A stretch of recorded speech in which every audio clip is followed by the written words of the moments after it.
Welcome to my laboratory, a mad scientist laboratory at that. Not really, we're just going to deviate from what we normally do with our transparencies. And I got transparencies on the mind because workshops with transparencies and collage make for great layers.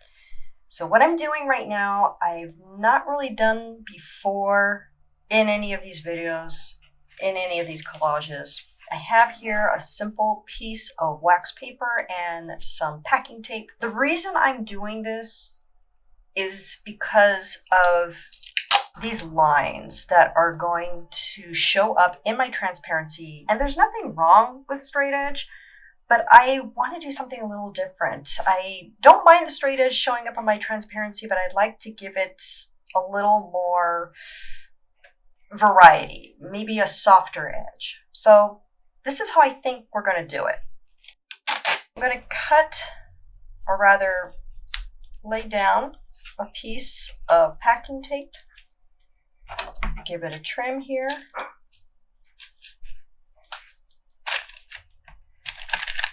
And I'm just going to allow it to rest on this wax paper and think about those edges. What kind of edges do I want for my focal point? And she's biomorphic, she is human, so she doesn't need a straight edge. So let's give her a smoother edge. What I'm going to do is take my X-Acto and cut just kind of a flowing edge, just a nice little wave. Yes, we have an edge, a straight edge, because the tape is there. That's fine, not a problem. Do another one here. Just something simple, something curvy. And then I am going to remove the tape from the wax paper, which should be easy because it's wax paper and it's not going to adhere. Yeah. Here we have a nice, smooth, curvy piece of tape. And I am just going to, well, let's see. I'm just going to apply it to her and smooth it out. Yeah, it's starting to buckle a little bit here. That does happen. I'm going to gently remove that. Hopefully it doesn't tear the paper too much. And it, close call, guys. That happens sometimes. Just have to go, and I drop it immediately after that. So she now has, well, it applied well. We don't have any creases. We don't have any bubbles. So I am taking my scissors, give it a burnish. So we do not have that straight edge of the tape. We have a nice curve instead. So I think I'm going to create a transparency like that. I'm going to do another cut of tape on the wax paper and apply it. And when I do, I want it to overlap on this piece of tape so we don't have any gaps. If you have a gap, it's not a big deal, but I don't want any gaps. I want it to be full, covered, fully covered. We do have a straight line here. We'll live with that. So I'm going to go ahead and start doing some more cuts. We do have a piece of tape here. It's a straight edge. There's a straight edge and there is a curvy edge. May as well just use it. Here we are. See? And I want to go ahead and I think I'll put it right here on the edge here. Or I could even lay it across here. Maybe I'll do that. But we still have that edge. Yeah. It's okay. I mean, edges aren't bad. But this is just to give a bit more variety in our transparency, maybe. I don't know. Maybe it won't turn out the way I think it will. Give this a trim. Because I could use this maybe somewhere else. Because again, it's not a straight edge. I'd like to see if we can maybe get something that it's not so much a straight edge. Maybe not do that here. I'll just lay that here. So I'm going to go ahead and cut some more softer edges and see if we can get some variety in our transparencies.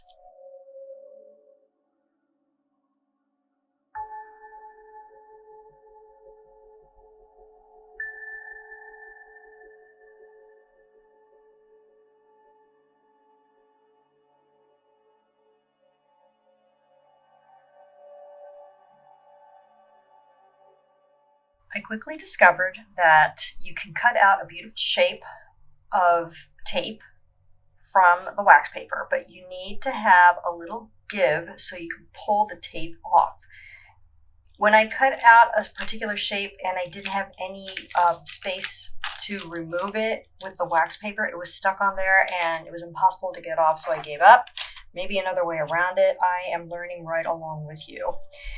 And I am also checking my gal here to make sure she is completely covered in tape. I think she might be, so I don't really need to add any more, I don't believe, because if there's a gap, there's going to be a bit of a problem. There might be a gap right here, so I'm just going to go ahead and fill it in. Now, we still have a straight edge, and that's something we want to avoid. So what I'm doing is I'm just coming in with my scissors, getting rid of that straight edge so we have something a little more interesting, a little softer, and so it was right there. So maybe even, I think you can, well, I'm going to do something here also with my X-Acto blade. Just give it a little curly cut and place it down on here just so it looks a little more interesting. We don't have all straight lines for our transparency. It's kind of a little thing, but it might make a difference for the final result. I just don't know. Like I said, this is a laboratory today. I'm just not sure what we're going to come up with. And I really want to make sure that whatever tape I apply on here needs to overlap. If it doesn't overlap, there's a problem. We're going to have big gaps unless that's something you're going for. Gaps can be good because gaps allow for other imagery to bleed through in our transparencies. She looks pretty good. I hope that's the case, because also when I cut her out, I'm not cutting her out anything fussy yet. I'm going to wait till the very end to cut between these this little tiny bit of negative space here. I'm going to wait until the transparency is done, and we're almost ready for the dunking. The dunking will commence soon. So I think this little piece of tape, I'm just going to put it off to the side. Might need it later. And I got my little reservoir of water waiting. I think I can trim her down just a bit. The other thing is you get tape on your scissors, and that's kind of a little frustrating. I can cut this down. Like I said, I don't cut the image out entirely. I want to have a little bit of tensile strength here, but I'm going to cut some, so it's going to get soaked anyway. It's not going to matter to us. We won't need it. The extraneous paper, that is. So she looks good to go. I'm going to give her another quick burnishing with my scissors. There may be some creases in here. The creases are okay too. It's not going to capture any ink. Not that there's a lot to capture here because she is fairly light. And I don't care about the background. We're going to give her a new background. See how this works out. Oh, look, there's a tiny, this is a very minuscule thing. A tiny bit of hand here. I'd like to get as much as I can. So I'm just going to lay that tape I put off to the side. I am just going to, gosh, it's kind of, I want it to be a little softer. Still looks a little rough. Just going to give it a nice round look and put it right here.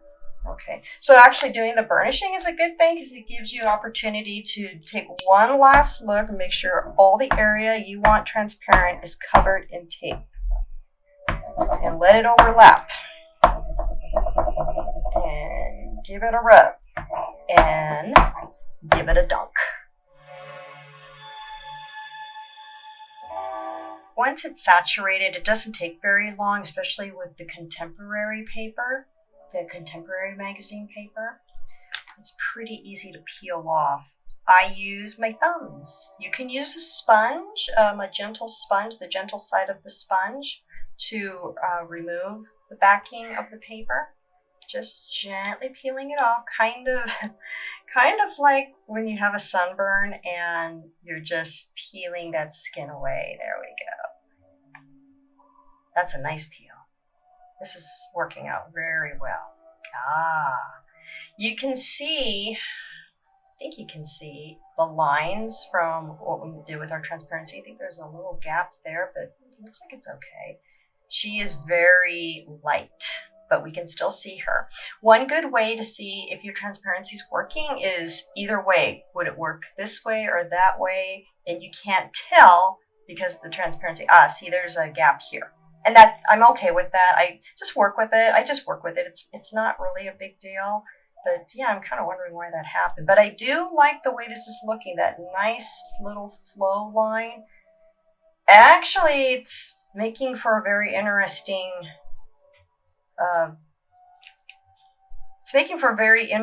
final result. You notice the gauzy look here.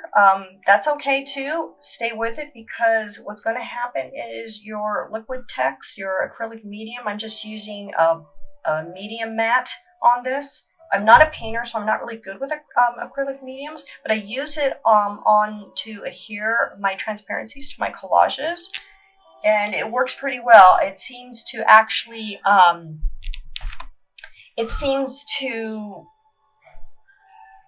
adhere very well to the final image, to the background, and it takes away that white gauzy look. So I'm pleased with my lady. I might come back in here. Well, I can do it right now and do some cutting and make her a bit more specific and precise. She doesn't have a lot of negative space. And actually that blue background is gorgeous. It's almost like a filter. She has become a filter. And I can do some more transparencies if I like. I might. We'll see. Because background becomes very important when you are working with transparencies. There's that glow that's going on. And you can test your transparency. I have a couple pieces here. I don't know if I'm going to use them in this particular collage. How does it look? I like that. That's very nice. And once we put, that's a little wet too. Once we put our acrylic medium on the back, she's really going to glow through. And see, we have, yeah, I really like how those lines are, even though they are gappy. Gappy, is that a word? Don't know. I still think it looks pretty good. So I'm going to continue here and give her a new home.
So that was a lot of work, and I'm not sure if it's a complete transparency at this point, but it is definitely more transparent than it was compared to regular piece of paper. We have this now. Ooh.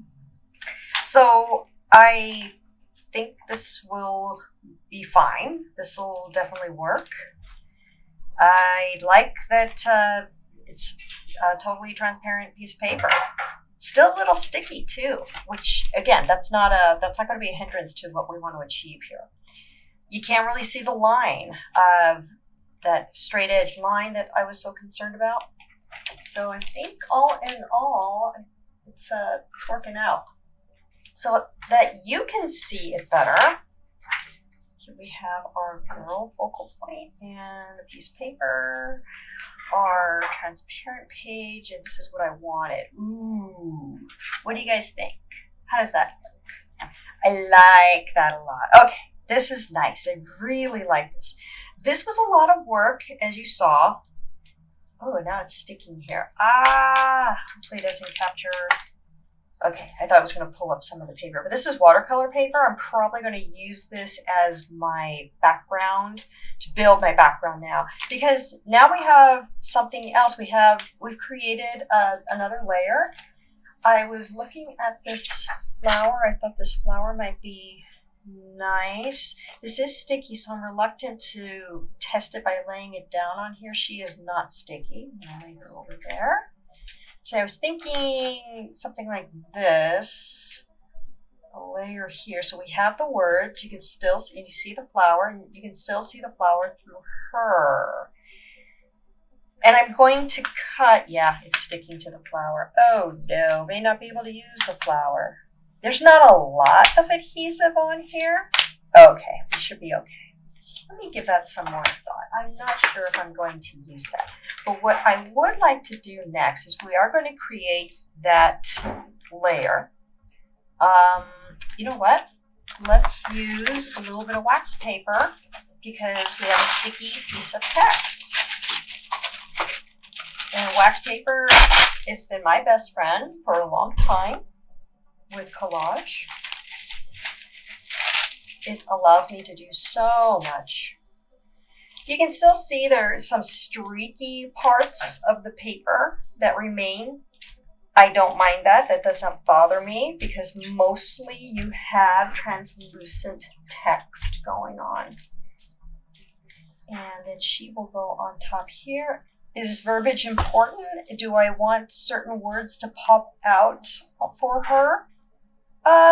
Not necessarily. I just like the look of the text with the focal point. So I'm just trying to find an area where we have a lot of text. I think this might work. Maybe something like this. Okay. She's still actually a touch sticky also. So let me grab my brush and some gel medium. And let's adhere these two transparencies together.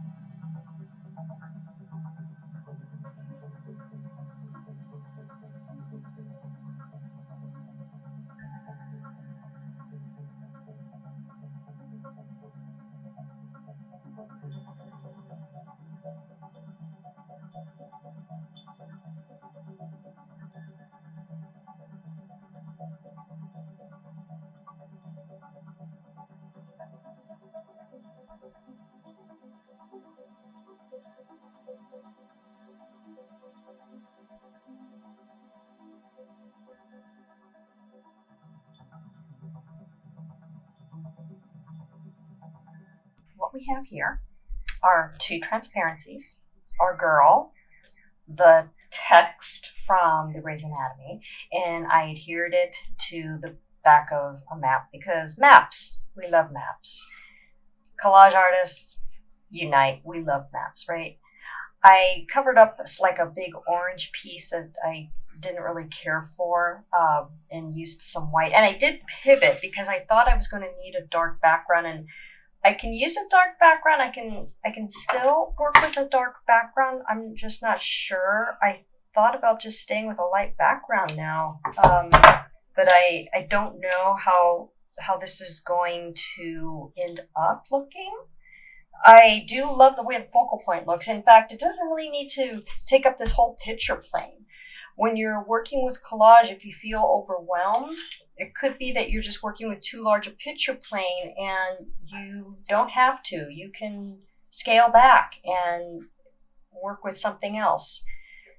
Work with a smaller picture plane is what I would like to try and say. I still love this flower and somehow feel that it might work well in the background.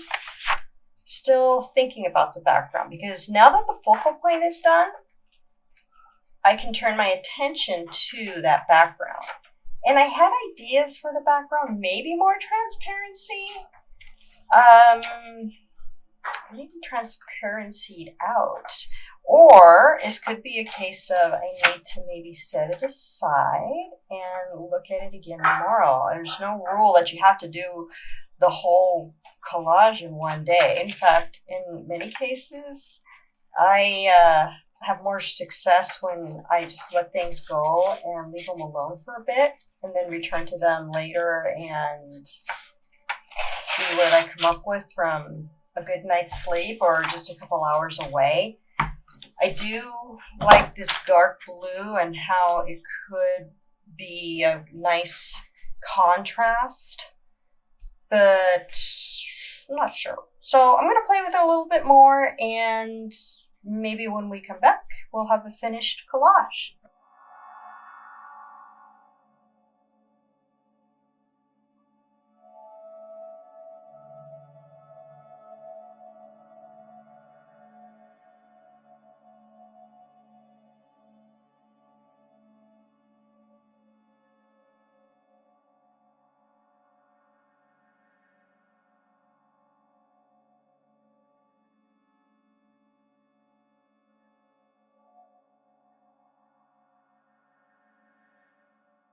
We now have a nice transparent brain.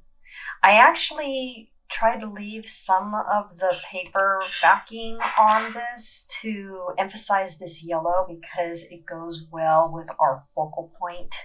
So again, playing with transparencies here, just having a good time. And tomorrow my thumbs are going to hurt, so I need to remember that I was doing this so I don't sit there and go, what happened to me? Why do my hands hurt?